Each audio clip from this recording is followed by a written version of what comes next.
Le premier tome ou le premier épisode d'une œuvre est souvent important. C'est la meilleure impression que l'on peut avoir. C'est ce que l'on analysera dans cette vidéo. Bonjour et bienvenue sur Manga Adaptation.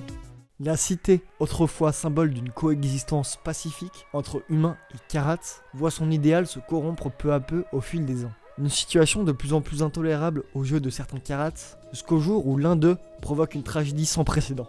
L'histoire de Mortician se déroule à Ishtar, quelque temps avant les événements de Stray Dog, précédent opus. Ce manga français est de Vanra et publié par Glénat.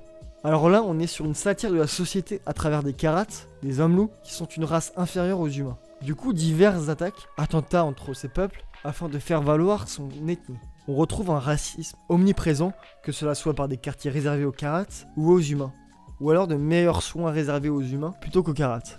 Mais aussi un racisme dès le plus jeune âge et systématique. Une bonne ambiance quoi. Le dessin est particulier dans cette œuvre. On a le droit à un style très BD française pour jeunes adultes. Surtout par le chara-design des personnages et l'univers dépeint comme semi-réaliste, semi-fantastique, qui donne un ton encore plus sérieux, plus dramatique. Il y a toute une esthétisation des attaques surnaturelles, une maîtrise graphique de chaque élément physique, le corps des combattants est naturel, comme le feu, l'électricité. Cela est en adéquation avec les choix stratégiques pour éliminer ces ennemis surpuissants. Donc on a un ensemble très cohérent et très bien fourni. Mais surtout, un bon manga français avec des combats sociaux et une belle esthétique globale. Narumi Kato est un jeune homme atteint de la maladie de Zonofa. Cette maladie l'empêche de respirer s'il n'est pas capable de faire rire quelqu'un autour de lui. Cependant, Narumi n'est pas drôle. Lors d'une de ces crises, il effraiera des personnes qui voulaient faire rire, à l'exception de Masaru Seiga, un jeune garçon héritier d'une riche famille. Celui-ci cherche une jeune femme du nom de Shirogane qui doit le protéger des personnes lui voulant du mal.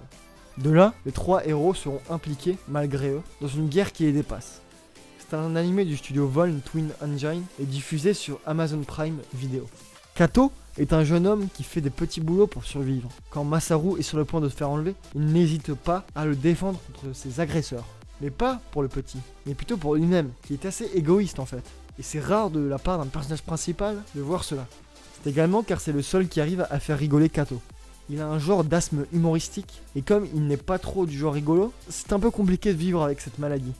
Ensuite, nous avons les combats qui sont très intéressants, car ils incluent des marionnettes dangereuses. On a l'impression que ce sont des cordes démembrées, ce qui rend un peu dérangeant chaque coup qu'ils prennent.